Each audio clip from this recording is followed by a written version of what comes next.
Hello, and welcome to the 2025 federal election debate for the riding of Oshawa. My name is Steve Conaby, and I'm here representing the Greater Oshawa Chamber of Commerce. I also have an acute interest in this event, as I am a local business owner. Compute is an IT services company which helps to secure and support many local businesses in the GTA, Durham, and Kawartha regions. Before we begin, I would like to acknowledge that the Greater Oshawa Chamber of Commerce catchment area is situated on the traditional lands of the Mississauga of Scugog First Nations and rests within the traditional territories of the Anishinaabe. This area is now home to many diverse First Nations, Inuit, and Métis peoples. These lands are covered under the Williams Treaty, and as settlers on these lands, we are all treaty people. Let us respectfully honor the knowledge and understanding of the Indigenous stewards who have cared for the land and the waterways from the beginning. As settlers, we are grateful for the opportunity to meet here, and we thank all the generations of peoples who have cared for this land for thousands of years. The Greater Oshawa Chamber of Commerce would like to thank our co-producers of this event, the Central Lake Association of Realtors, and Rogers for broadcasting this debate and making it accessible to the entire constituencies. I will now introduce our candidates here today. To my left, your right, is Sarah LaBelle, Oshawa riding candidate for the NDP. And to my right, your left, is Isaac Ransom, and he is the candidate for the Liberal Party. Also invited was the Conservative Party candidate, Rhonda Kirkland, and the Green Party candidate, Catherine Matthewson. Both declined due to scheduling conflicts. Now, for the rules. The format of this forum will be a question and answer format, with each candidate taking turns going first. Each candidate will have 2 minutes as an opening statement and 3 minutes as a closing statement. Each question will be asked of each candidate, and candidates will have 2 minutes to respond to the questions. There will be no rebuttals unless one candidate directly critiques another. Rebuttals will be 30 seconds only and at the discretion of myself, the moderator. A yellow card, shown off stage, will announce that there is 30 seconds left in your answer. A second yellow card will announce that there is 10 seconds left in your answer. A red card will announce that time is now up. In a random selection, also known as a coin toss beforehand, we had a selection of who would go first and who would go last for the opening statements and the closing statements. So it was selected that Sarah would go first in the opening statements. So in your opening statements, please tell us your personal vision and a little bit about your party's platform for Oshawa. We ask that during this initial statement, you try to make no mention of other parties or any other people, but tell us a little bit about yourself and your party. Sarah. Thank you very much to the Chamber of Commerce for putting on this debate. I am so pleased to be here participating in democracy, and I know it's time away from your families when you do this work, so I appreciate it. I have lived in Oshawa for over 21 years. I am a medical laboratory technologist, and I've been delivering public healthcare services in this community for 22 years. I love the work that I do, and I spend all of my time in my working life advocating for access to better health care and to all public services. The social determinants of health care make a huge difference as to the people that we see coming into our hospital and needing access to services. Those are one of the main reasons why I'm standing here today and putting my name forward to run for the next MP for Oshawa. We have an opportunity in this election where we can send someone to Ottawa who's going to fight for this community, someone who has a proven track record of doing that every single day in this community, from fighting to keep good jobs when General Motors was going to pull out in 2019, to fighting for better access to services in this community, fighting for the environment and trying to stop the methanol plant from going in our waterfront. Those are all things that I've been doing in this community every single day, fighting to make sure that the most vulnerable in society have access to public services. We see every single day that some of the most vulnerable people are working at the poverty line or have no access to services. Public services are the great equalizer. We can send someone like Ed Broadbent, who fought for this community from 1968 until 1990, and he fought to make sure that we all had a better standard of living in Oshawa, and that's what I want to do. Under the NDP and all of their policies, we have an opportunity to make life more affordable, to build more houses, to increase public services so everybody has access, transportation, investing in technology, and I would like to do that for Oshawa. Awesome. Thank you so much, Sarah. Isaac, your turn. Sure. Well, good afternoon. I'm Isaac Ransom. I'm your Liberal candidate for Oshawa. I'd like to thank the Chamber for having me here today. It's a great pleasure to join Sarah as well. It's always interesting when you get into these sorts of forums to discuss the future of a city like Oshawa. And for me, this election is really about drawing on my experience working in government and now in the private sector working with decision makers and governments across Canada, which will provide me with the opportunity to hit the ground running if elected as your MP. In this election, I'm running because I believe Mark Carney is the right person for the job. We've gone through a lot together over the years, and these challenging circumstances require a steady hand at the helm. And that's why I believe that the Liberal Party and Mark Carney are the right choice for Oshawa. Now, as we proceed into this election and we take a look at the city, the things that we enjoy here, the amenities, the work opportunities, the community events, all of this is under threat, as is our national sovereignty. And I very much believe that it's time that we get back to basics here in Oshawa. And what I mean by getting back to basics, it's having representation that's going to listen to you, that's going to return your phone calls, that's going to be present in the community, that's going to sit down regardless of your political affiliation and listen to what you have to say, and make sure that you're heard and that you're given the honest truth about what's going on. For far too long, that's been missing here in Oshawa. So I look forward to the debate today and discussing some of the ideas and discussion topics that have been put forward. Great. Thank you, Isaac. Now on to the question and answer portion of the debate. The first topic will be around the economy. Canada is currently grappling with economy-wide inflation, low investment levels, and an uncompetitive economic environment. Many Canadians say they're working harder, but they're taking home less. These challenges demand serious solutions to promote sustainable growth and shared prosperity.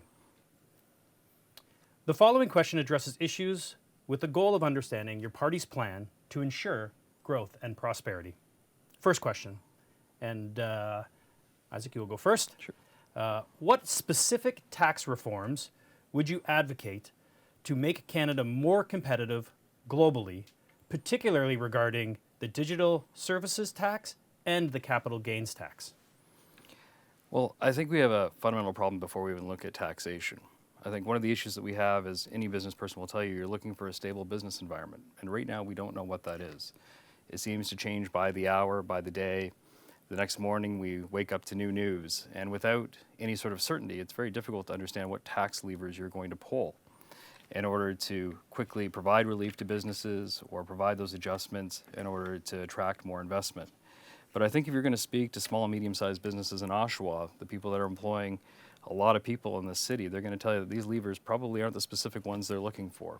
If they're looking for relief as a result of tariffs south of the border or instability, we need to be looking at broader tax measures that just don't specifically focus on these two specific levers. So I would say this, we need to have certainty, we need to have understanding. The tax system can be an excellent way to find adjustments in the economy and do things quickly for businesses. But for those businesses that are hurting today, these are probably not the levers that they're looking for at this particular time. Thank you, Isaac. Sarah, same question. Thank you. I appreciate the opportunity to talk about taxes, because we can't talk about taxes without talking about the services that taxes provide. And one of the things that I've heard knocking on doors over and over and over again in this community from the first day, I have heard that people want access to public services, and that does require taxation. So most people want fair taxation, Not that, rich corporations can take advantage of tax havens, that corporate tax cuts are what we are going to be giving out while people are waiting for access to public services that we need to invest in. We need to respect tax dollars. Over and over and over again, we have seen conservative governments and liberal governments at both provincial and federal levels who have invested in public-private partnerships that have cost us 3 or 4 times the amount if we had invested in that ourselves. So there is an opportunity. And, when we're talking about Canada's global competitiveness, there are a lot of pieces of information that we can access that tell us that we are doing well among many. Can we do better? Yes. But we are the second best country in the G20 for doing business throughout the next 5 years. And we have been consistently ranked among the top 10 countries in the last 5 years. That's from the Economist Intelligence Unit from November 2024. Among the G20 countries, Canada ranks 3rd with respect to the ease of starting a business. This is from the GEM Consortium Global Entrepreneurship Monitor Global Report 2024. Canada ranks 5th among G20 countries in terms of the least complex jurisdiction for conducting business. TMF Group's Global Business Complexity Index, June 2024. All of the information that is out there is telling us that we have a strong opportunity for businesses to invest, but our biggest challenge is ensuring that our companies in Canada, that we are investing in those companies, that the labor force is Canadian. All right. And fighting tariffs. There we go. Sorry. No problem. Thank you. Thank you very much, Sarah. All right. Next question. This time, you're going to go first, Sarah, if that's okay. Yes. How would you balance the need to reduce government spending while maintaining critical public services and infrastructure? You're going to detect a trend as we have these conversations. We need to maintain critical public services and infrastructure. We all know that. And we have to make some significant investments in deficits that we have seen across the country, in healthcare, in education, and these are all provided through, transfer payments from the federal government. That needs to continue. When it comes to government spending, we are at the bottom of the middle of the G20 countries and our European counterparts. So there is room for us to look at how we spend the money more responsibly by ensuring that we're investing in our people, in a smart labor force, that we are investing in public services, that we are not privatizing life labs, for example, and many other private labs across the country. When there was a study that was done in the mid-2010 to 2018, there was a study done in Ontario alone. For every dollar that we were investing in our public labs in hospitals, we were spending $1.50 to provide that same service in a private lab. So there are a lot of opportunities for us to expand the public services, save money, and invest in the things that matter to everybody here in Oshawa and across the country, which is investing in the environment, in infrastructure, in good jobs in our economy, in public services that everybody relies on. Public services in Canada deliver $80,000 in extra money to every single household a year. In most households, that is more than their income a year. And in the average household, it is an extra income. So we have to invest in those areas. And it's not that we need to reduce spending. We just need to spend it where it needs to go to provide best return on the dollar for everybody in Oshawa and in Canada. Thank you, Sarah. Isaac, same question. Yeah, so I think this is an interesting question. We're at a really interesting time where we're faced with existential threats to our economy, to our sovereignty, and we're going to have to build big things. And that means taking risks, and that means taking a look at what sort of big projects we're going to invest in. And spending doesn't necessarily mean we go into deficit. It doesn't necessarily mean that we should be afraid of it. As long as we're investing in projects that are going to bring a return to our economy and create jobs, especially for people here in Oshawa. We talk about reducing government spending. I've never met a government that isn't looking for efficiencies or looking at better ways of providing services to people, and that's the role of government. And so I don't feel the need to stand here today to say that we're looking for any sort of major changes to what we're doing, but rather we need to stay the course and continue to invest in critical infrastructure that's going to help move people, goods, services, and create a good environment for business here in Oshawa to create jobs. Thank you, Isaac. Next question. Isaac, you'll go first on this one, if that's okay. Yeah. Would you support legislation to modernize the Red Tape Reduction Act, including a one in, two out policy? Why or why not? Well, I mean, I guess you can wrap this up in a slogan. I'm not sure it does any good. But what I would say here is that regulations are important. They protect people. They ensure that the system is working for them. And we move on and we evolve, and we always have to take a look at redoing our regulations.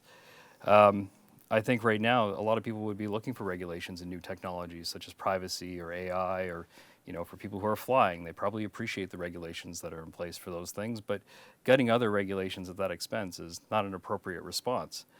I think it's appropriate to review dated regulations to create a better economic environment for investment. I think it's appropriate to cut red tape so we can build more homes. I think it's important that we cut red tape so people have access to the services that they need. I think it's important that we cut red tape so that people can get to the correct points with their government to ensure that they have the opportunity to benefit in this great country and in this city. So for me, I think this question is somewhat flawed in its premise, in the sense that regulations are not necessarily a bad thing, but we need to make sure we're regulating the right environments. Perfect. Thank you, Isaac. Sarah, same question. Yeah, and I don't disagree what my colleague has said there, who, is standing for election. That, slogans are not strategies for solving the problems that face us right now. And, no one would disagree that outdated regulations should probably be looked at and reviewed and removed if they are outdated. Nobody thinks that barriers and obstacles that don't keep up with the times should continue. But we do know that health and safety regulations and protections for workers are important. That's why we have regulations. We can reevaluate and review, but not in an arbitrary way under a slogan of one in, two out, without ensuring safe communities are a priority. I'm a lab technologist by profession, so we diagnose a lot of illnesses depending on where you work. And many of my colleagues who worked in Ontario during Walkerton under Mike Harris's cuts, conservative cuts, it was a red tape disaster.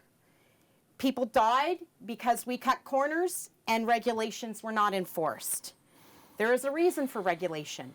And most recently, I look at the pandemic and what we came out of. At Lakeridge, where I work, we took over management of Orchard Villa, one of the worst actors during the pandemic in long-term care. It was a private home. There were no standards and regulations. We need to have national standards and regulations. Almost 4,000 people died in long-term care that didn't need to die. If we had enforced and had national standards, if we had enforced those standards, if we had made sure that municipal homes were running these houses rather than private operators who just want to cut corners so that they can save money off of the people that they are supposed to be caring for, then we are better off as a society. And I won't forget what happened at Orchard Villa, and I won't forget that the solution has been for, the federal government to not implement national standards in long-term care. Thank you, Sarah. All right, we're going to move on to a related topic, but slightly different, speaking more about the global economy and international relations.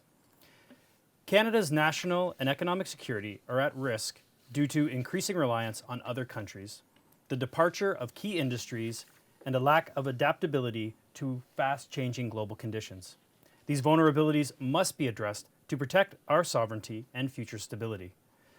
These following questions will address these issues with a goal to understand how your parties plan to secure Canada's national and economic security. First question, and in this category, Sarah, you will go first. How would your party approach increasing investments in Canada's energy sector? And what role should the government play in expediting resource project approvals? Thank you. This is a very important question and very opportune moment to have a conversation about things that, you know, as a labor activist and a union activist fighting for good jobs, we have been all fighting for a very long time, and that we are investing in our economy and our workers, that we are not outsourcing things to other countries to deliver in Canada what we can do ourselves. Everywhere we look, we know we are going to need more energy to build affordable homes, infrastructure, transportation, technology, and innovation. We are resource rich, but we also have responsibilities in Canada. We need to do this well and sustainably for future generations. When government leaders threaten to run roughshod over Indigenous rights and Indigenous lands, we are not going to be successful in speeding up the process. All of the partners have to be at the table. First Nations, government, at all levels, provincial, federal, and municipal, need to work together and collaborate to ensure not just that we're fulfilling our legal obligations in procurement, in extraction, in investing and increasing our energy sector, but that, you know, all partners need to be involved so that we can do it well and do it for everyone's benefit. We have a prime example of, you know, a success story of CANDU Monarch that, you know, is a nuclear reactor that, you know, Bruce needs to refurbish. So we have an opportunity here where we can procure a made in Canada by a unionized workforce in Canada, a refurbishment and the technology and the equipment that can be made here, but yet Bruce Power, which is a private company, is looking at an American producer. So here's an opportunity where the government can show leadership, federally, working provincially, and with our municipal counterparts, that those kind of procurement projects will be done only with investments in Canadian steel and products. Thank you, Sarah. Isaac, same question. Sure. As many people know, you know, the energy sector here in Durham region and Oshawa employs thousands of people. It's a key employer. People depend on OPG for good jobs and for supporting their families and supporting the community. You know, we need to work in partnership with the provinces, the territories, and our Indigenous communities, you know, especially on these major projects. And we need to work with the premiers to remove barriers to get these projects up and off the ground. You know, increasing investment will be really important, and to do that, we need to reduce red tape, and we need to ensure that the economic plans are in place with willing partners in these sectors. A Mark Carney-led government will look at this closely and ensure that we directly support clean energy and critical mineral development, accelerate exploration, extraction of these while creating good jobs, and at the same time, looking at our circular economy to ration resources and to recycle appropriately. These are all key parts of developing a clean energy economy and something that a Liberal government is committed to if elected in the coming weeks. Furthermore, I think we need to increase our capacity to work with Indigenous communities and engage on projects to early and consistently. And this will include funding of $40 million per year for Indigenous capacity to engage on projects that are of importance to Canadians' energy infrastructure, and to ensure that we work with proponents in provinces and territories and our Indigenous partners to proactively remediate and rehabilitate the work that is done. So I think there's a strong plan put in place by the Liberal government, and I look forward to the next question, Steve. Awesome. Thank you so much, Yeah. Isaac. For the next question, you'll go first, so we'll alternate this one again here. Do you support Canada's meeting the NATO commitment of 2% defense spending? And how would you ensure those funds directly strengthen our national security? Yes, the answer is yes. Liberal government is committed to meeting our 2% funding commitment by 2030. And in doing so, this looks to raise from what it had previously been at 1.4%, and the previous government before the Liberals that had it stagnant at 1%. And so in doing so, we need to ensure that our national shipbuilding strategy continues to move forward, which employs over 21,000 people in Canada, and that we continue to provide our troops with the resources they need to succeed. This is an area that we must do with existential threats from Russia and China, and ensure that we have our NATO partners on side and we equip our forces with up-to-date equipment and the resources they need, whether it be mental health, more pay, health services, so they can succeed in their work. I think, when we look at our armed forces today, we also need to make sure that they're ready for the future. And that means investing and creating a first-in-class drone capability that will help protect our borders and keep our country sovereign. Perfect. Thank you, Isaac. Sarah, same question. Same question, and the answer is yes. We do know that we are under a threat, both foreign and what we thought was our most trusted ally, and it's a threat to us. We will never be the 51st state. I think most of us have been very clear about that. And we will increase spending by no later than 2032 to the 2%. But we will also make sure that the emphasis is on making investments that support Canadians, communities, and those who are serving in the Canadian Armed Forces and veterans. That includes a commitment to build 5,000 new affordable houses to end the military housing shortage. The world is less safe and predictable today than it has been for decades. And Canadians expect our military to be capable of protecting Canadians at home and contributing to a safer and more peaceful world. And we have left the Canadian Armed Forces workers behind. If we are procuring equipment, if we are procuring jets, that should be done with Canadian businesses putting bids in and making sure that we own the control of software and hardware operations upgrades. New defense spending also has to ensure that we are protecting the Arctic sovereignty by building new marine research and rescue stations. We need to ensure that we are enhancing the capacity of the Canadian Rangers, ensuring that they are properly compensated and reimbursed in a timely manner for the use of their own equipment. We have to keep them safe, and providing health care and mental health care to CAF's members and veterans has to happen. We need to include investment in northern communities and working together with Indigenous, First Nations, Inuit, and Métis communities. We need to improve health care for those that are delivering these services. We need to ensure that we are first and foremost making investments in Indigenous people in Arctic and territorial communities. Great. Thanks, Sarah. All right, for this next question, Sarah, you're going to go first in the alternating fashion. What is your plan to improve Canada's energy independence and protect Canada from foreign threats to our economic and geopolitical stability?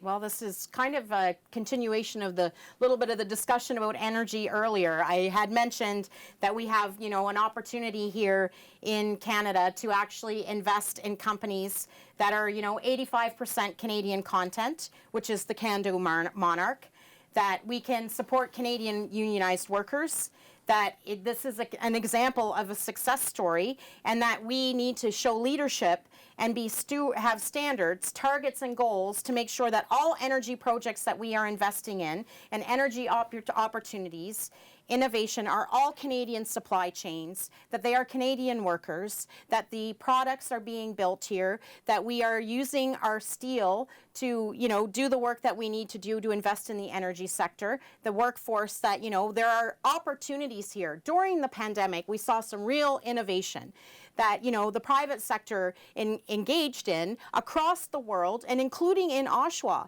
where when there was a threat and people weren't able to work at General Motors, they retooled and built masks. So we have an opportunity here where we had a really robust manufacturing sector across this country that we can now have conversations about protecting the Canadian workforce by investing in those strategies to increase our energy independence and protect Canadians from foreign threats. If we are reliant completely on ourselves to deliver these goods and Canadians to do the work, then we are going to protect ourselves and insulate ourselves from geopolitical instability.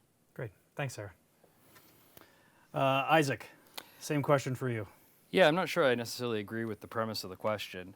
I think Canada already has strong energy independence. We produce a considerable amount of nuclear power. We have our hydro system. We produce fossil fuels that are not only used here but around the world. It's a matter of the strategies that we look at to continue to develop these.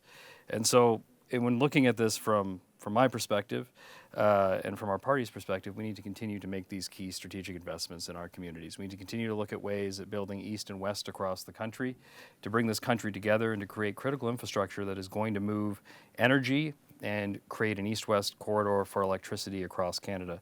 So I think that while we have a lot of great success stories, we need to continue to build on that success. And that's one of the problems that Canada has. We sit here a lot and we talk about new ideas and we talk about new things in these debates. But the fact of the matter is, Canada has a really good problem. We're sometimes too successful at what we do. And this is one of the sectors that we have been very, very good at and very, very efficient at for a long time, and being a world leader. And so in saying that, the Liberal Party is committed to continuing making these investments, to continue to build this infrastructure, to continue to move us forward during these uncertain times. This will create jobs, it will stimulate the economy, and it will ensure that we're more independent. Thank you, Isaac. All right, moving on to the next topic. This is going to cover off supply chain, infrastructure, and trade. Canada's supply chains are suffering due to outdated transportation infrastructure and a patchwork of conflicting regulations that hinder trade within our own borders. As a result, Canada is seen as an unreliable trading partner, which impacts our economy and global reputation. The following questions address these issues with a goal of understanding your party's plan to help ensure reliable supply chains and trade. Isaac, this category, you go first. Question would be, how would you prioritize investment in Canada's transportation infrastructure, such as road, rail, ports, to improve the reliability of our supply chains? Yeah, first I would just say I don't think Canada is an unreliable trading partner. I think Canada is a very reliable trading partner. I think we have a lot of things that the world needs, and we ship those effectively and efficiently across our rail and road networks and through our ports in Canada. But that doesn't mean we don't need to make more strategic investments in these key pieces of infrastructure in Canada. Liberal government is committed to continuing these investments of upwards of $5 billion, which could attract another $10 billion in private investment to help build roads, airports, terminals across this country to ensure that we can ship goods across new supply chain routes, to ensure that we can open more trade with new trading partners. We already have existing agreements with countries across the world. This includes in the Pacific, in Europe, in the South, past the United States. And so as we look to these new partners, as we look to facilitate new relationships, we need to build the infrastructure that's going to help. And that's why Liberal government is committed to strengthening these trade routes and strengthening this infrastructure so we can continue to grow on the success we already have. I truly believe that Canada is one of the best places to live in the world. And I don't buy the premise that we're failing at things. We are a product of our own. We have too many problems as a result of our success, not problems for a lack of doing things. And so respectfully, I have to disagree with that question, but look forward to ensure that we can continue to make these key strategic investments to move our economy forward during these uncertain times. Thank you, Isaac.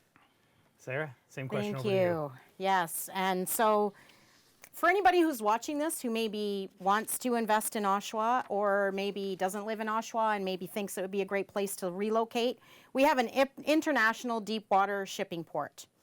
We have a rail spur connecting the Great Lakes to Cross Canada Rail. We have the 401 corridor and an airport. So give us a call if you have an idea and want to be a part of Oshawa and Canada's future. And infomercial aside, we do have great opportunities here. Roads, rails, ports. We must have investment in transportation and infrastructure, but the dollars have to go further than they have been with conservative and liberal, provincial and federal obsession with public-private partnerships. International financial consortia should not be making construction decisions for our country.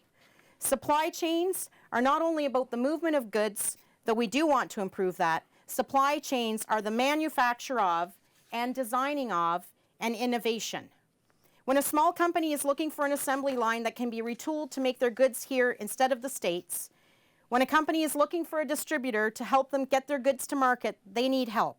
And this is where there's an opportunity for the federal government, the provincial government, municipal, and the business community, like the Chamber of Commerce, to help us deliver on the needs that our community has and the business community has here. It has to be collaborative. We all need to work together to support the initiatives that we want to take on so that we can tariff-proof our economy and thrive, and everybody can take a part of ownership in Oshawa and building a better and stronger economy and public services for all of us.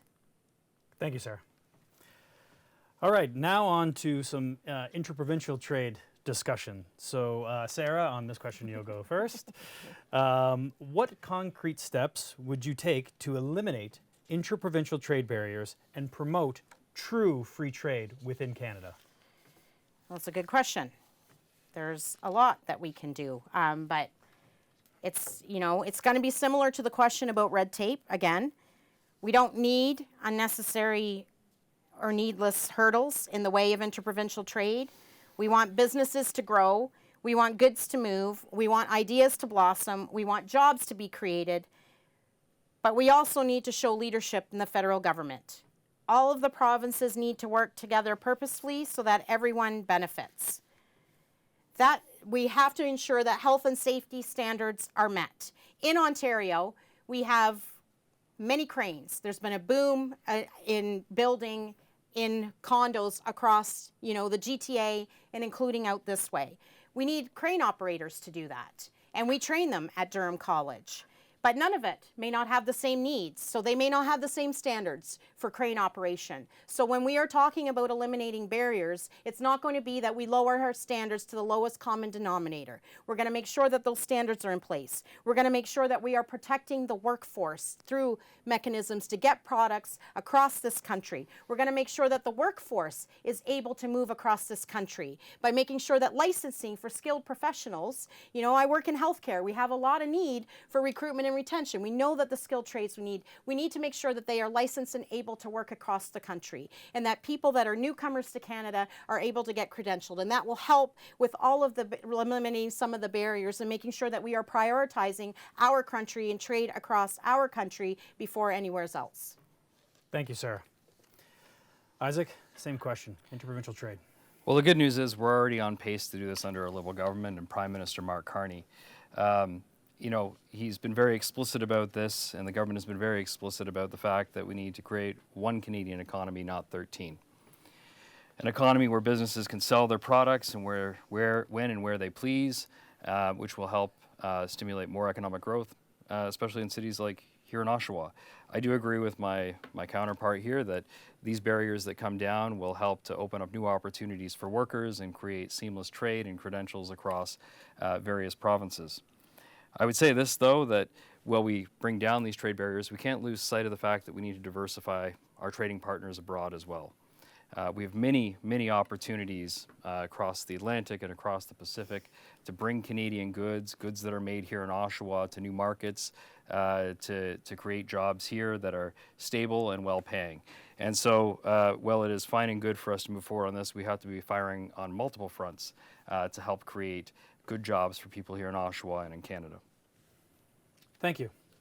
All right, now on to our last question of this category. Isaac, you'll go first. Maybe next time I'll switch it up, so I'll give you guys a few seconds. I know the cadence here is keeping on your toes, that's for sure. How can Canada better position itself as an international trading partner on the global stage while increasing economic resiliency at home? Yeah, I think we're already well positioned. Anybody who's in business who does trade abroad in Canada knows that we're a trustworthy trading partner. We have lots to offer the world, and we do that already. So I think here what we're looking at is we need to start to look at forming these new relationships abroad, while at the same time focusing on our existing relationship in the States. Whether we want to admit it or not, it will remain a significant trading partner for Canada. We need to continue to work to understand what that business climate is going to be like so that businesses can continue to sell and move product into that country, which will help sustain our economy as well. Furthermore, the fundamentals are already in place. Trade agreements have been negotiated. We just haven't fully utilized them. I think there's plenty of opportunity for us to be abroad, and as somebody who has worked abroad and traveled abroad, as somebody in business, I can tell you people want Canadian products. We have great agriculture here in Durham region. We create some of the best cars, some of the best automotive parts here in Durham region. Here in Durham region in Oshawa, we have some of the best products that are made by local producers that are exported abroad. And so I think there's plenty of opportunity here. People know that Canadians are tenacious. We're always working in the shadow of our U.S. partners, and we work hard and we get the job done. And I don't think there's an issue here of trustworthiness. It's about how do we take advantage of the opportunities that already exist, that we've created and forged for ourselves over the past number of years. Thank you, Isaac. Sarah, same question. Yeah, and I agree. We are a trustworthy trading partner. I think we have proven that with our relationship south of the border year after year after year until we elected someone who, on the whim, what day they get up or how they're feeling that day, they are deciding that they're going to impose tariffs on a country that has been very trustworthy, has been a good neighbor. We are the nation of gander. That's who we are. That's how people know us in the global stage, that we bring people in, we take care of them, that we are there in people's worst time of need, that we stand up. We have, joined wars to defend other countries' democracies long before other countries did. So I think we are a trustworthy global partner. Increasing economic resilience, though, again, this comes down to what we have seen in globalization and, what we have seen in companies that want to make higher profits, large corporations, that they offload and take their manufacturing to other countries that have violations of human rights and pay people a pittance. I think we can all agree that we want to make sure that the products that we are using in Canada, that the products that we are manufacturing pays a decent living, and that we're not relying on companies that pay people $20 a month or maybe $200. So increasing economic resilience means we manufacture in Canada what we can. We have the best lumber, some of the best lumber. We know this. It's better lumber than they have in the United States, and they're going to find that out when they try to build homes. But we don't do anything with it. We send it to other countries for them to make it and send it back to us to use 2x4s. We saw in the pandemic, the cost of 2x4s went up astronomically. We can increase our economic resilience if we are using our lumber, if we, open up mills now, because we've closed a lot, if we manufacture furniture. Like, we have some really incredibly talented people in Canada who could get into that business. And that is a way we can increase our economic resilience. Great. Thanks, Sarah. All right, we're going to move on to a different category now. This is going to be about immigration, labor shortages as it relates to taxes as well too. So Canadians are losing faith in their government due to perceived waste, rising taxes, and favoritism. Meanwhile, labor shortages are making key sectors like manufacturing, trades, and resource extraction less competitive. A renewed focus on fairness, efficiency, and workforce development is essential. The following questions address these issues and a goal of understanding how your party's plan is put forward to foster good government and regain the trust of Canadians. As I mentioned, I'll adjust the cadence here. So for this whole category, Isaac, you'll go first, and that way we'll go a little bit back and forth so you won't double up. And for the next category, Sarah, you can go first for the entire set of questions, okay? So the first question, Isaac, is what is your strategy for simplifying the tax system so that it is fair and less burdensome for Canadian small businesses? I think this is a point of frustration for a lot of small businesses. I'm hearing it at the doors, and I think just for hardworking families, the tax system is overly cumbersome. It is not easy to understand. At times it seems overly complex when it doesn't need to be. And we make a real mess of things when we're trying to make it easier for businesses to do what they do best, which is focus on producing their products and delivering their services. For example, the doors, I've been hearing a lot about people who've been filing by paper, and now they're getting dinged with $1,000 if they don't file online. These sorts of things is just CRA getting in the way of people just trying to make a living and trying to run a small business. And so those sorts of things are the things that irk small businesses. They irk sole proprietors, those that are trying to just make a living. They don't make it easier in our community. And so I would say we need to start with the little things. We need to make it easier for people to understand what CRA is doing in plain language. They often get notices in the mail. They have no idea what they mean. They don't understand the language that's being conveyed to them on the phone. It's a point of frustration for people that don't work in the tax system. And so I would say from a personal point of view, I would heavily advocate that we relook at our tax system, simplify it for people, put it in plain English so they can find things on the CRA website, so they can navigate, so they can understand exactly what is being communicated to them. Because I think for far too many people, especially at this time of the year, for small businesses and individuals who are maybe running a small business on the side or just trying to file their own tax return, they get very, very, very frustrated very, very quickly and end up paying a lot more than they have to when all they're trying to do is just employ some people or make a little extra money to put food on the table. And so I think from that point of view, Oshawa needs a strong advocate to start pushing those ideas into government to make it a lot easier for people to file their tax returns. Thank you, Isaac. Sarah, over to you. Same question. Yeah, so I'm going to push back a little bit because I think that we don't want to start with the argument that people are losing faith in their government due to perceived waste, rising taxes, and favoritism. I think that the talking points that are being used from one leader who is running to be prime minister is a problem. We have people who work in the government who deliver excellent public services in our communities. And when we run down the government, we are running down the workers that provide those services. And I won't do that.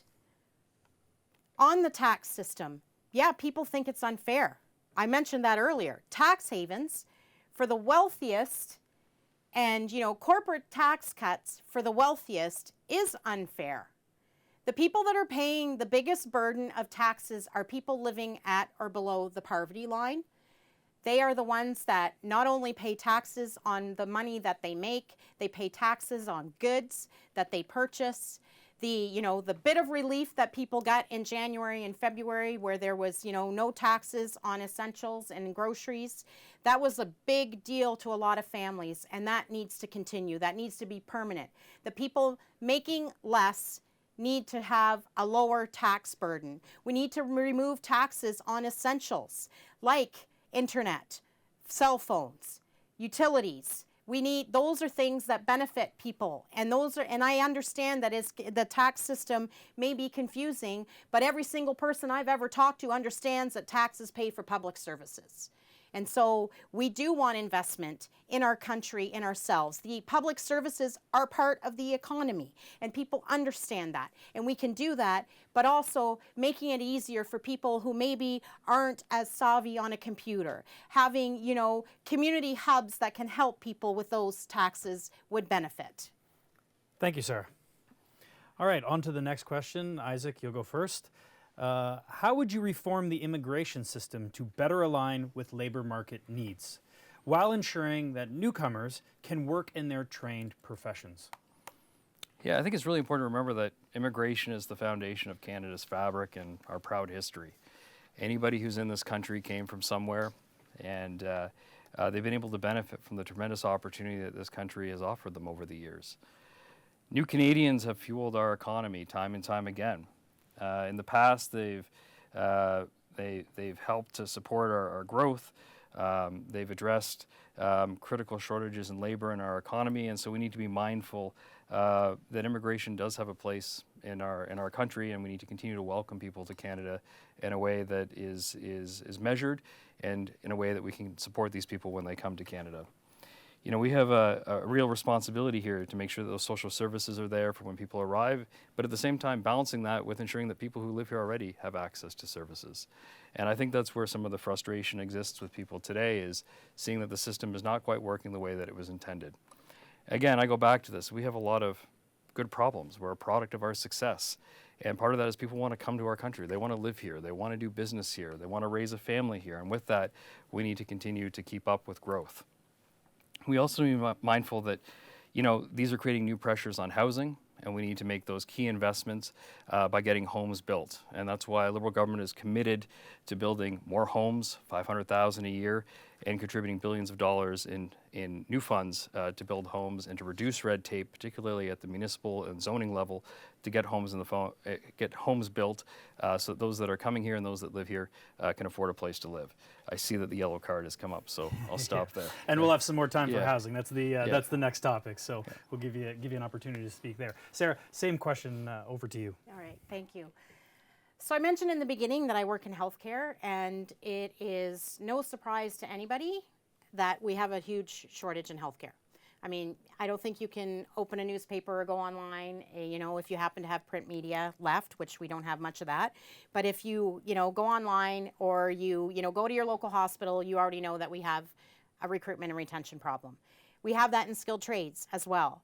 And the solution is not going to be met just by expecting the existing labor force to meet the needs. We know that many Chamber of Commerces are reporting on numbers of, how many new immigrants they are going to need to fill the labor market shortages. You know, I worked alongside people in the pandemic who did not have permanent resident status, and I wrote letters for some of my colleagues who, you know, delivered services in the worst time possible and saw the most grueling conditions. And they did it because they cared about this country that they moved to, they cared about their neighbors, and they need to be rewarded with fast tracking through immigration and getting permanent resident status. That we will take the time to make sure that people that are in the system currently are reunited with their families, because it's a backlog and a delay. We will make sure that people who come here with their trained professions are able to get licensed in this country. We can no longer wait and have people driving taxi cabs who, and that is a laudable profession. We need more of those folks as well, but we can't have doctors and engineers doing that. We need them in our healthcare system. We need them working in our businesses in order to help meet the labor market shortages that we are experiencing across the board, not just in healthcare, not just in skilled trades. We're seeing it in social services. We are seeing it in business. We are seeing it in tech. It's across the board, and it is not going to be solved unless we actually invest in ensuring that people are getting permanent resident status here in Canada. Thank you, Sarah. Next question. Again, we'll turn it over to you, Isaac, to go first in this round.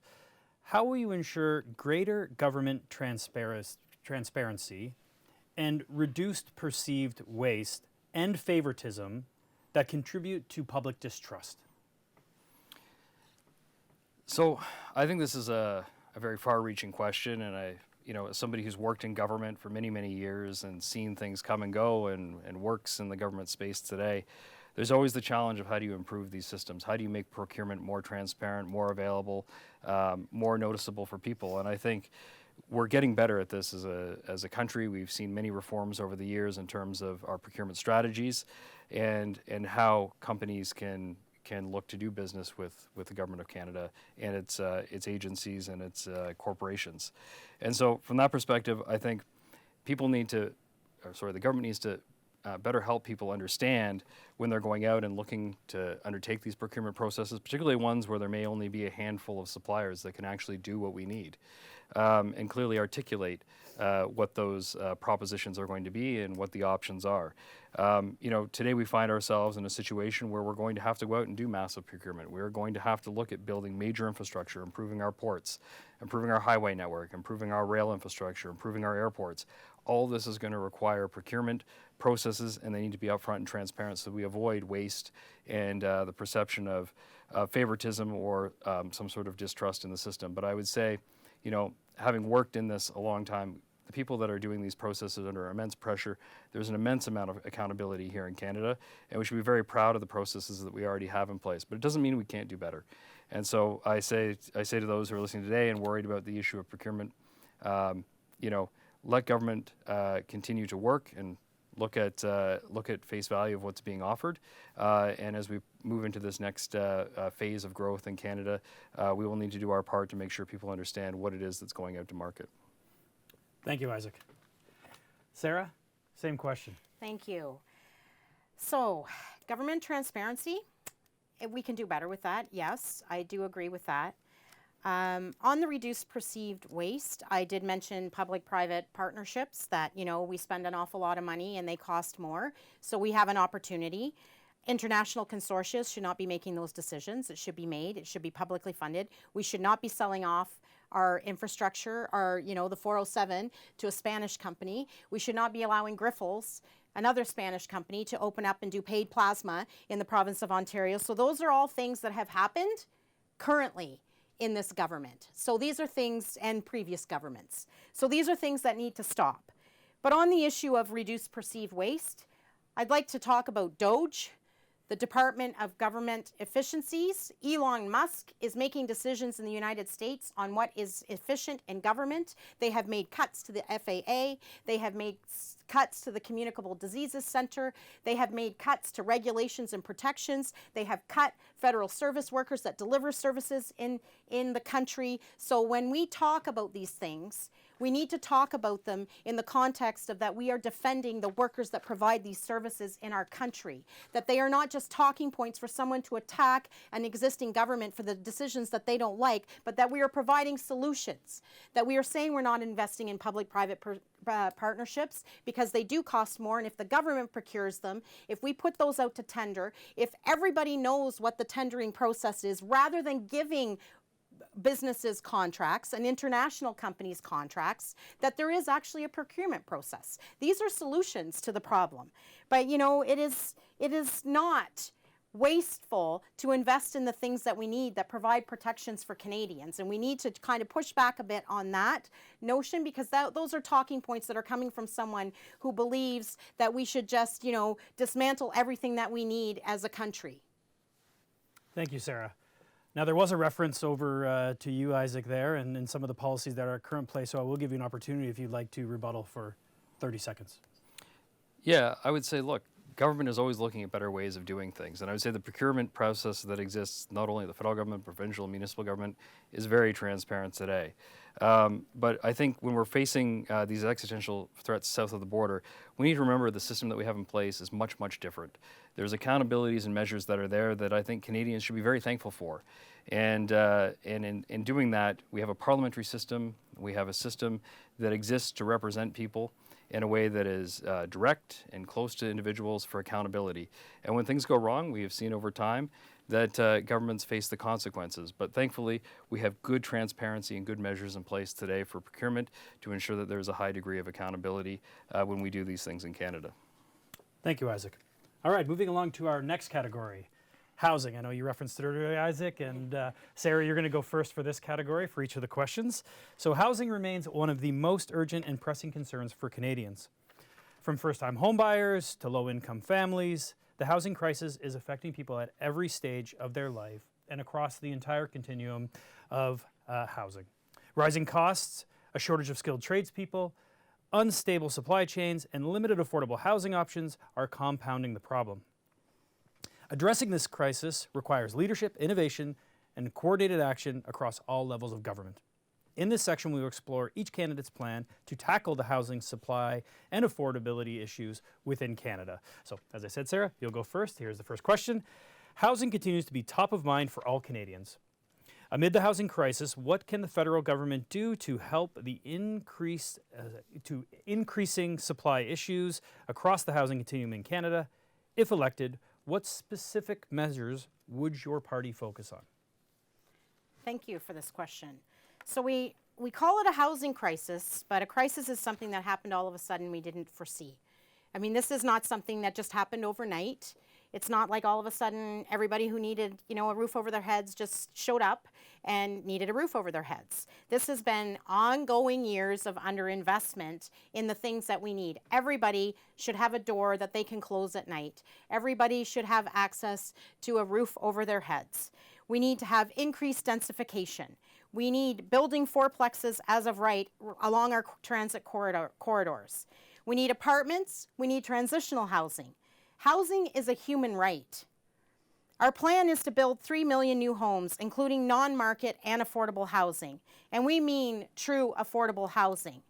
We have international companies and investors who do not live in the country who are driving up prices across this country and making it impossible for people who live in Canada to own homes. We need stronger rent protections because we have to recognize that not everybody wants to own a home or will own a home, but that they need a roof over their heads. We need to stop rent evictions and price gouging. We need to create good jobs and faster construction with Canadian-made materials. And we'll do this by replacing the expiring Liberal Housing Accelerator Fund with a permanent $16 billion national housing strategy made up of the Canadians Homes Transfer and the Communities First Fund. This plan complements previously announced commitments on national rent control, building rent-controlled homes on public land, low-interest loans through the Canadian Mortgage and Housing Corporation. The plan gives cities and provinces the tools to build homes faster, protect affordable rental homes, and fight inflation for families. There are a lot of other things, and I did notice that the Liberal platform has a lot of things that NDP and New Democrats have been talking about for years, and they haven't been done. So now is the time that we can send a strong voice to Ottawa on behalf of Oshawa. Thank you, Sarah. Isaac, over to you. Same question. This is a loaded question, Steve. I didn't write them. Yeah. Look, you know, I'm a young person. I know there's a lot of young voters out there. I know how hard it is to get into the housing market. And, you know, I think when we look at this issue of housing, you know, there's a lot the federal government can do, but I want to talk a little bit first about just the easy things that we're not doing. And I think we make it very hard for young people in this country to understand the housing market. I think we make it very hard and a scary thing for people to approach and start thinking about.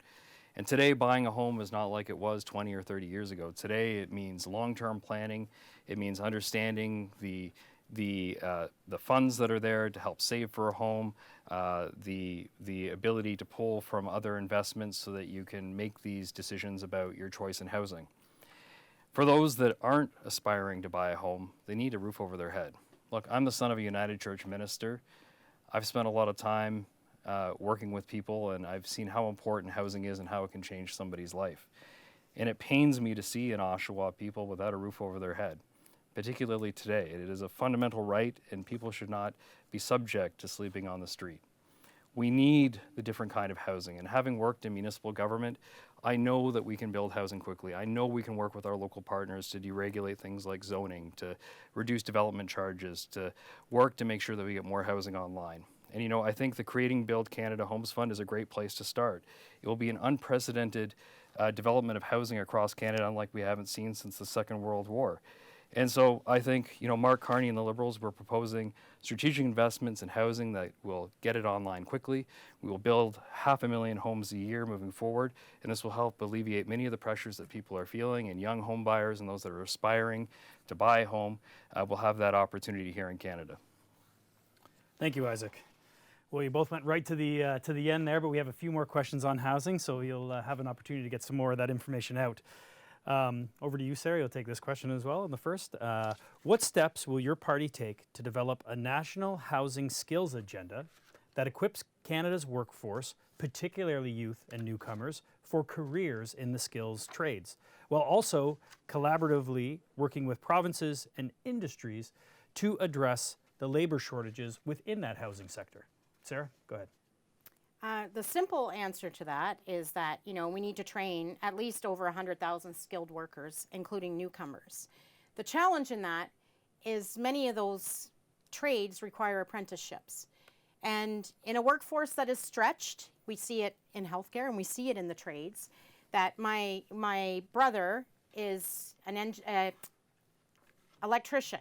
And he did his apprenticeship not in an easy way. He had to push really hard to find someone who would take him on, who had the workforce that could actually provide him the apprenticeship and the skills that he needed, because they are already short.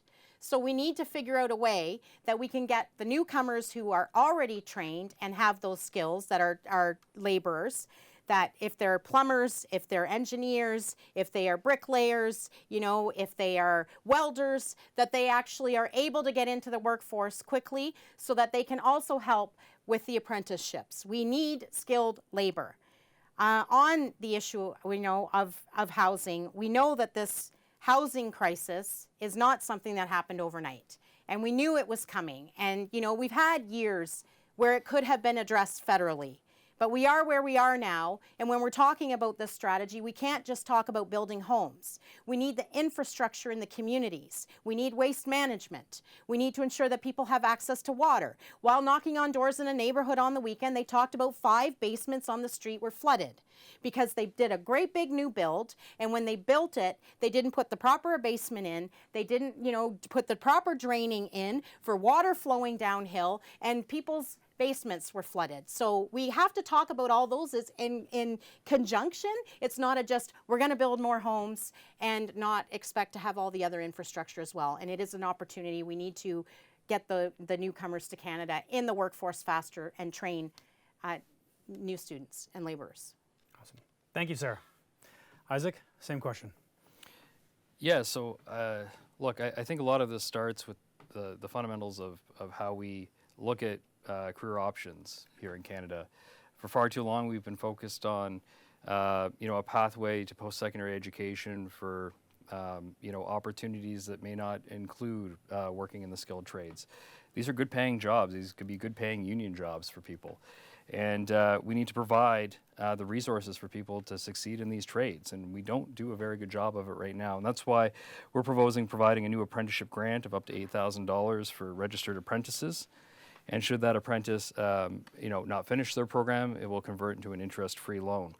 This is in addition to the $20,000 interest-free Canadian apprenticeship loans that are already available today for those that are entering the skilled trades. In addition to that, we need to increase increase access to union-led training initiatives, and so we'll be doubling that fund to make sure that people have access to those opportunities, and establishing a new capital building fund stream for colleges to support training spaces is going to be fundamental as we face these housing challenges going forward.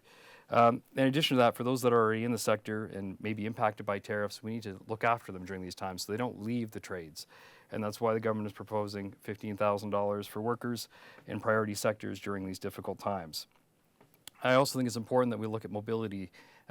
Mobility in the space. A lot of these skilled trade people are not staying on certain sites for periods of time. They're traveling to different sites to do work, and so we need to provide those tradespeople who are going between provinces and territory with the resources they need so that they can go and do those jobs to build housing that we need in this country. And I see a card has gone up, so I will stop there. Yeah. Great. Thank you, Isaac. Last question in this category. Again, it's going to go over to you first, Sarah. How will your party create resilient housing material supply chains that can withstand tariffs and trade barriers? Thanks. We've been talking a lot about this, and so it's like a lot of the questions I've kind of already answered around different measures. But for around this specific topic, we are going to need to develop a robust Made in Canada procurement strategy. Municipal, provincial, and federal governments, we're going to have to work together.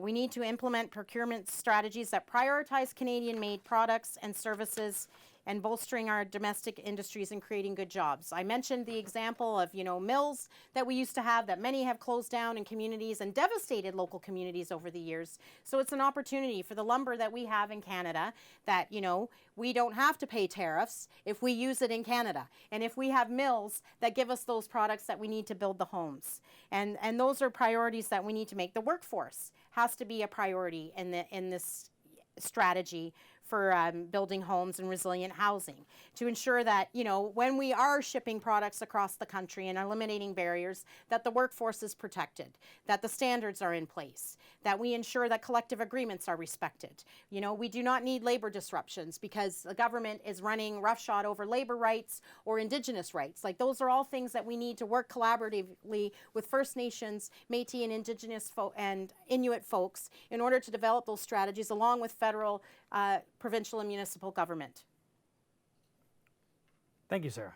I didn't get a card that time. Oh, yeah, no, I know. It's confusing. Yeah, I know. I'm like, huh. Isaac, same question over to you. Well, I think what we're proposing helps address some of these issues that we're looking at. Already we have many of the building materials that we need here in Canada to build homes and to do it quickly, and that's the good news. The thing is we need to provide the demand for those products so we can produce them at a rate which is efficient and attractive for businesses to make those investments to manufacture them. And so what we're proposing in the Liberal plan is to reach 500,000 homes per year, which will improve the housing market for young Canadians. And that will also provide the certainty that for those that are producing things like lumber or cement or brick or stone or whatever materials you may need for the home that you're building, that there is going to be a market for it, which is vitally important. In addition to that, we're proposing prefabricated housing to get more housing online quickly. And again, this will create a stream to understand what the supply needs to be and generate the demand for those home builders and for those that are working within the sector. So the Liberal government is committed to making these investments and creating these frameworks for housing success if elected in the coming weeks. Thank you, Isaac. All right, well, that concludes the question and answer portion, and we're going to move to our closing statements now. So as mentioned earlier, we flipped a coin. Isaac chose to take the last word, so the closing statements will start with you, Sarah. So if you'd like to kick it off, go ahead. 3 Well, minutes, by the way. 3 I'll minutes, give you a heads I up. know. 3 minutes and yeah. And thank you very much for the opportunity to come here and participate in democracy. I wish that we'd, had a full panel here for everybody in Oshawa to hear from all of the parties. Democracy only works if we participate in it. And, I want to thank everybody whose door I've knocked on and the folks that have shared their fears, their concerns, their anxiety, and their dreams in the conversations we've been having at the doors or on the phones. I've heard from many people who are worried about the future for their children. They are worried about paying their bills. They are worried that they're not going to have access to public health care when they need it. And all of these things are important to me. And if elected as your MP, and I'm asking for your vote to be the next MP for Oshawa, because I'm a fighter, and I'm a fighter for my community. I have a proven track record of fighting for Oshawa, for public access to health care, for supporting Indigenous rights, for ensuring that our community is fair, that we need to stand up against hate, Islamophobia, and homophobia has no home here. We need to stand up for basic human rights for everybody across this country. We need to stand up for health care for all. That includes health care for people who are looking for access to reproductive rights. We need to ensure that women and gender diverse people are not dying like they are south of the border because they can't get access to health care. These are the things that matter. We need to ensure that we declare the opioid crisis a national crisis so that we can fund the resources in this community to deal with the opioid crisis. These are our friends, these are our neighbors, these are people's loved ones that are dying because we are not addressing it. And it starts with housing and transitional housing and access to mental health supports. These things matter. Allowing people the freedom of association matters in collective bargaining. I have stood up for labor rights in this community for over 20 years and across this province. And there is not a government that gets elected in this country that should be re-elected if they're going to run roughshod over labor rights and human rights. And if a government takes the Indigenous communities to court to spend millions of dollars to trample on their rights, they should not have a seat. We have an opportunity to send a strong voice on behalf of Oshawa to Ottawa, someone with a proven track record, someone who lives in this community and knows what it's like in this community, someone who's been knocking on doors and who will be tireless, someone who is passionate about people and caring for people. That's what I've done in the life that I've led in public service as a healthcare worker. And it's what I will do as the next MP for Oshawa. I will represent everybody. Every voice matters, from people who are living and renting or those that are unhoused, to every neighborhood in this community. Thank you, Sarah. Isaac, 3 minutes for your closing statements. Sure. Well, first, thank you, Steve, and the Chamber for having us here today. I think it's always an important opportunity to speak to people, whatever the form is. That's one of the parts of our democracy which is essential. I don't understand why we're missing some of our counterparts here today, but I would say in these times of uncertainty where we're seeing authoritarianism rise around the world, it is somewhat boggling to me that we aren't having a more open debate with other candidates here in Oshawa today. Like many of you, I think we're all feeling a bit scared right now. We're all feeling a bit uncertain. There's a lot of anxiety about what's going to happen, and I share that fear with you and that uncertainty. And prior to running this election, I asked myself what I thought maybe I could offer. As somebody who's been in this space a long time, I felt that now it might be the time where I could offer this specific skill set to represent you. You know, I've been around this area a long time. I love this city. I remember coming here as a kid and just enjoying the food, the generals, the concerts, all the things that we really enjoy. But unfortunately, a lot of that is under threat. Our economy today is not what it was a few months ago or a few weeks ago. Our very sovereignty is at risk. And I know I hear it at the doors every day. You'd rather die before becoming the 51st state, and I share that sentiment. But I think there is something we can do today here to start and to bring those concerns forward to Ottawa, and that's getting back to basics. And what I've been sharing with people when I've knocked on doors across Oshawa over the past couple of weeks is that it's time that your local representative starts picking up the phone. That's why I return all my calls and all my texts personally. You can do it today. You can call me at 905-435-6136. I will get back to you. This is fundamental. We need to make sure that we have local representatives that are listening to you, that are going to talk to you regardless of what walk of life you come from or what your political leanings are. It's time to be visible in the community. It's time to be accountable. It's time to have conversations. It's time to have an MP who is willing to sit down and be here with you and understand and take those concerns directly to Ottawa. So, at the advanced polls this week, I ask for your vote. During the special ballots and the mail-in ballots, I ask for your vote. And on April 28th, I ask for your vote. If you're in line with me about bringing basic democracy back to Oshawa, I'd very much like to have your support on April 28th. Thank you, Isaac. All right, well, that concludes our debate for today. I'd like to thank both of our candidates, Isaac and Sarah, for taking time out of your busy campaign schedule. Also like to take this opportunity to thank our co-producers and sponsors, the Central Lakes Realtors Association and Rogers, again, for this broadcast. And want to remind everybody to not forget that on April 28th, to tune into Rogers TV at 9:30 p.m. For all of your election coverage. Thank you.